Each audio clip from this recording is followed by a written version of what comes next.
आप सभी का स्वागत है मेरे YouTube channel the secrets of medicine पर, जहां पर आपको मिलती है मेडिसिन से रिलेटेड कंप्लीट इन्फॉर्मेशन। मैं हूं शेषमणि पांडे और आज की इस वीडियो में हम बात करेंगे एक्यूट सीवियर ब्रोंकियल अस्थमा के बारे में, जिसे एक्यूट एपिसोड ऑफ अस्थमा भी कहते हैं। अगर आप मेरे चैनल पर पहली बार विजिट कर रहे हैं तो आपसे एक रिक्वेस्ट है कि चैनल को सब्सक्राइब करें, लाइक करें, शेयर करें और बेल आइकन को दबा दें ताकि सबसे पहले नोटिफिकेशन आप तक पहुंच सके।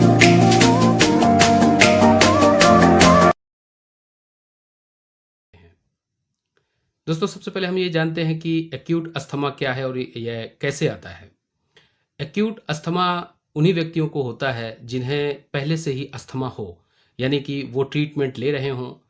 कई बार क्या होता है कि डॉक्टर द्वारा प्रिस्क्राइब की गई कंट्रोलर मेडिसिन से अस्थमा का मरीज एकदम ठीक रहता है, लेकिन कुछ एलर्जेंस या इन्वायरमेंटल फैक्टर्स जो अफेक्ट करते हैं, या कई बार इमोशनल फैक्टर, फिजिकल फैक्टर्स, वो उसकी वजह से अस्थमा ट्रिगर हो जाता है और अस्थमा के जो सिम्टम्स हैं वो बहुत ज़्यादा सीवियर हो जाते हैं और कई बार पेशेंट को हॉस्पिटलाइज भी होना पड़ता है।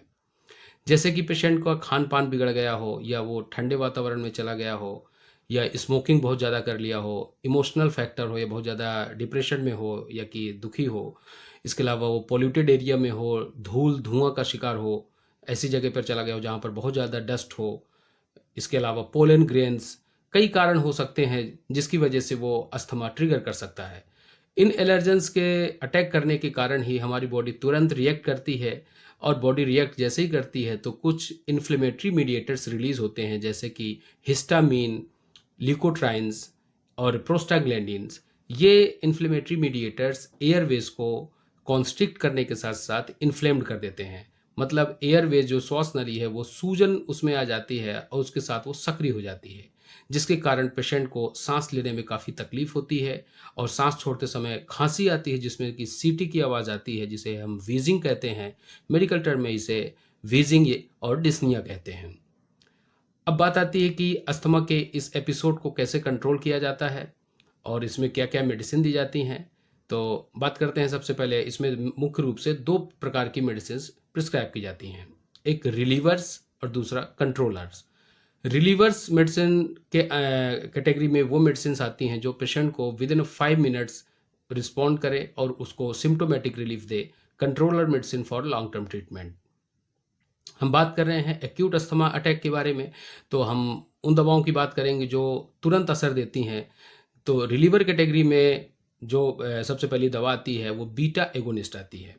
बीटा एगोनिस्ट मेन रूप से दो प्रकार की होती हैं, एक होती है शॉर्ट एक्टिंग बीटा एगोनिस्ट और दूसरी लॉन्ग एक्टिंग बीटा एगोनिस्ट, जिन्हें हम साबा और लाबा कहते हैं। साबा में साल्ब्यूटामोल और लीवोसाल्ब्यूटामोल आते हैं, और लाबा में जैसे कि साल्मेट्रॉल या कि फॉर्मेट्रॉल, इस प्रकार के कंपाउंड्स आते हैं। हम बात कर रहे हैं लीवोसाल्ब्यूटामोल और साल्ब्यूटामोल के बारे में। ये दवा बीटा 2 रिसेप्टर्स पर काम करती है। इसे लेने का तरीका इन्हेलेशनल थेरेपी, इन्हेलेशनल रूट होता है, मतलब इसे हम आईवी या ओरल रूट से नहीं लेंगे, इन्हें हम डायरेक्टली हम इन्हेल करेंगे। इन्हेल करने के 3 तरीके होते हैं।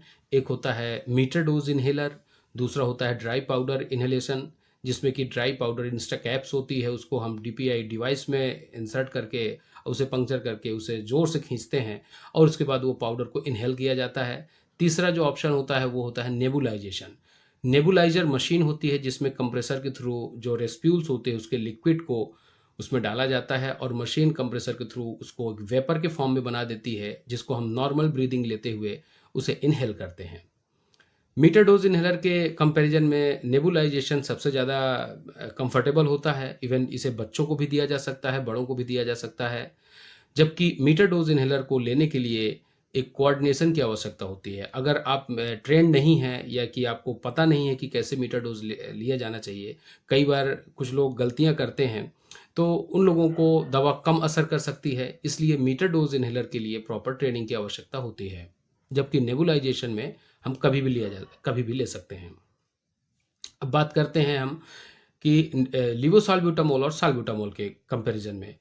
लिवोसाल्ब्यूटामोल साल्ब्यूटामोल के कंपैरिजन में ज़्यादा पोटेंट होता है, इसके साइड इफ़ेक्ट्स भी कम होते हैं। 0.63 milligram of levosalbutamol is equal to 2.5 milligram of salbutamol. Salbutamol एक रेसेमिक मिक्सचर है, मतलब यह डी फॉर्म और एल फॉर्म दोनों होता है, जबकि levosalbutamol L form pure drug होती है, इस वजह से यह ज़्यादा पोटेंट होती है और इसके साइड इफ़ेक्ट्स भी कम होते हैं। आगे हम बात करते हैं इन दोनों के साइड इफ़ेक्ट्स की। आमतौर पर इसके साइड इफ़ेक्ट्स बहुत ज़्यादा नहीं होते हैं, लेकिन फिर भी कुछ साइड इफ़ेक्ट्स इसके जो उभर के आते हैं तो वो होते हैं कार्डियक से रिलेटेड। अब हम बात कर रहे हैं कार्डियक रिलेटेड साइड इफ़ेक्ट क्यों आते हैं। आमतौर पर कई बार हमारे साइंटिस्ट ऐसे दवा का जब खोज करते हैं या दवा बनाते हैं तो उनकी कोशिश होती है कि दवा एक स्पेसिफिक रिसेप्टर्स पर जाकर काम करे, लेकिन कई बार 100% ऐसा नहीं हो पाता है। सेम यही कहानी होती है साल्ब्यूटामॉल और लेवोसाल्ब्यूटामॉल के साथ में। लिवोसाल्ब्यूटामॉल बीटा 2 रिसेप्टर्स पर एक्शन तो दिखाता है, लेकिन यह बीटा 1 रिसेप्टर्स पे भी काम करने लगता है। बीटा 1 रिसेप्टर्स भी बीटा 2 रिसेप्टर्स की तरह ही होते हैं। इस वजह से यह है दवा कुछ मात्रा में बीटा 1 रिसेप्टर्स पे भी जुड़ सकती है, जिसके कारण कुछ कार्डियक साइड इफ़ेक्ट्स देखने को मिलते हैं। बीटा 2 रिसेप्टर्स हमारे लंग्स में पाए जाते हैं और ये हमारे लंग्स को डायलेट करते हैं, जबकि बीटा 1 रिसेप्टर हार्ट्स में पाए जाते हैं। इस वजह से पाल्पिटेशन, टैकीकार्डिया या कि फिर पल्स रेट का बढ़ जाना, हाइपोकैलेमिया यानी कि पोटेशियम का लॉस हो जाना, ये इसके कुछ साइड इफ़ेक्ट्स होते हैं। तो ये इसके साइड इफ़ेक्ट हो गए साबा के। आगे कैटेगरी हम देखते हैं anticholinergics, specially inhalational anticholinergics. Anticholinergics में जो दवा आती हैं वो आती हैं इप्राट्रोपियम और टायोट्रोपियम। डियोलिन इन्हेलर आपने देखा होगा, डियोलिन इन्हेलर में लिवोसाल्ब्यूटामॉल के साथ में इप्राट्रोपियम मिला हुआ होता है। तो डियोलिन में लिवोसाल्ब्यूटामॉल के बारे में हम जान ही चुके हैं कि कैसे एक्शन दिखाती है। इप्राट्रोपियम के बारे में हम जानेंगे। इप्राट्रोपियम मुख्य रूप से अपर एयरवेज को डायलेट करती है, क्योंकि अगर हमारा अपर एयरवे कॉन्स्ट्रिक्ट रहेगा तो सांस लेने में तकलीफ होगी और मेडिसिन लंग्स तक पहुंच नहीं पाएगी। इसलिए एक्यूट अस्थमा के केसेस में हमको ये कॉम्बिनेशन थेरेपी देना ज़्यादा बेहतर होता है। हालांकि इसका सिंगल डोज भी आता है, यानी कि सिंगल फार्मूलेशन आता है जैसे कि इप्रावेंट, लेकिन कॉम्बिनेशन थेरेपी में इसका ज़्यादा इफेक्ट देखने को मिलता है। इसके अलावा टायोट्रोपियम भी आता है। टायोट्रोपियम को लॉन्ग एक्टिंग एंटीकोलिनर्जिक्स कहते हैं और इसे लॉन्ग टर्म ट्रीटमेंट के लिए प्रिस्क्राइब किया जाता है। इसे लेने का तरीका भी वही है, 3 तरीके हैं, MDI और DPI कैप्सूल और नेबुलाइजेशन। MDI में लेने के लिए ज़्यादातर बेहतर होता है स्पेसर के थ्रू लेना। स्पेसर जैसा कि नाम से ही पता चल रहा है कि स्पेसर यानी कि स्पेस क्रिएट करता है। स्पेसर एक प्लास्टिक का एक ट्यूब लाइक स्ट्रक्चर होता है जिसमें कि एक सॉकेट होता है जिसमें MDI को फिक्स किया जाता है और MDI का स्प्रे करने के बाद वो दवा स्पेसर में रहती है। उसके बाद नॉर्मल ब्रीदिंग लेते हुए पेशेंट को इनहेल करने में किसी तरह की कोई दिक्कत नहीं होती है। कई बार क्या होता है कि MDI डायरेक्टली अगर लेते हैं मीटर डोज इनहेलर तो वो एक झटके से स्प्रे के रूप में निकलता है और वो हमारे जीभ के आसपास या आगे पीछे या ओरोफेरेंजियल एरिया में वो जाके चिपक जाती है, जिससे फंगल इन्फेक्शन होने का चांसेस भी रहता है और दवा पूरी तरह से काम नहीं कर पाती है। जैसे कि इसीलिए स्पेसर के थ्रू लेना बहुत ज़्यादा ज़रूरी हो जाता है, स्पेशली ओल्ड एज पेशेंट के लिए जिन्हें प्रॉब्लम होती है कोऑर्डिनेशन की। तो उन्हें हम अगर स्पेसर के थ्रू देंगे तो वो नॉर्मल ब्रीदिंग लेते हुए ही दवा को पूरी तरह से इनहेल कर पाएंगे। अब इसके बाद हम बात करते हैं एंटीकोलिनर्जिक्स के कुछ साइड इफ़ेक्ट्स। एंटीकोलिनर्जिक्स के जो साइड इफ़ेक्ट्स होते हैं वो ज़्यादातर dry mouth, constipation, urinary retention, ये साइड इफ़ेक्ट्स देखने को मिलते हैं जो कि ओरल रूट से दिए जाने पर ज़्यादा दिखाई देते हैं। इनहेलेशनल रूट से इसके साइड इफ़ेक्ट्स बहुत ही कम देखने को मिलते हैं। आगे हम बात करेंगे सिस्टेमिक स्टेरॉइड्स के बारे में। जब साबा और एंटीकोलिनर्जिक्स के दवा देने के बाद भी अगर पेशेंट को सिम्टोमेटिक रिलीफ नहीं मिल पा रहा है तब हमें फिर सिस्टेमिक स्टेरॉइड्स की आवश्यकता होती है। तो सिस्टेमिक स्टेरॉइड भी 3 कैटेगरी में आते हैं जिन्हें हम शॉर्ट एक्टिंग और इंटरमीडिएट एक्टिंग और लॉन्ग एक्टिंग स्टेरॉइड के रूप में जानते हैं। शॉर्ट एक्टिंग में जो स्टेरॉइड आते हैं वो कार्टिसोन, हाइड्रोकार्टिसोन और फ्लूट्रोकार्टिसोन होते हैं। इनकी ड्यूरेशन ऑफ एक्शन 8 से 12 घंटे होती है और ये थोड़ा लेस पोटेंट होते हैं।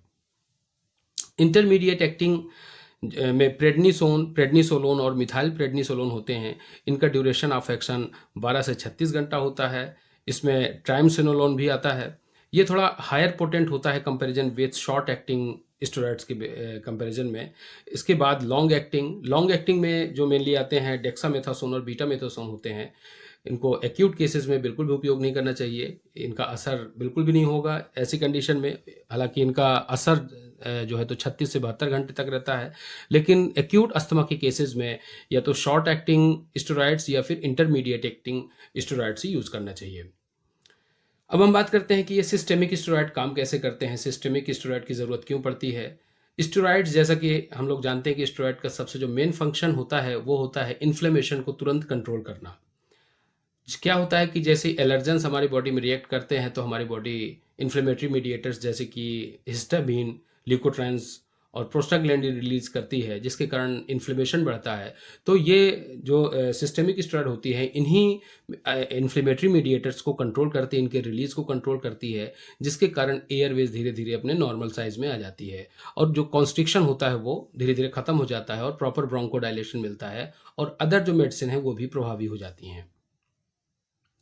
तो ये थी नॉर्मल कॉमन मेडिसिन्स, जिसमें कि हमने जाना साबा के बारे में, एंटीकोलिनर्जिक्स के बारे में और सिस्टेमिक स्टेरॉइड के बारे में।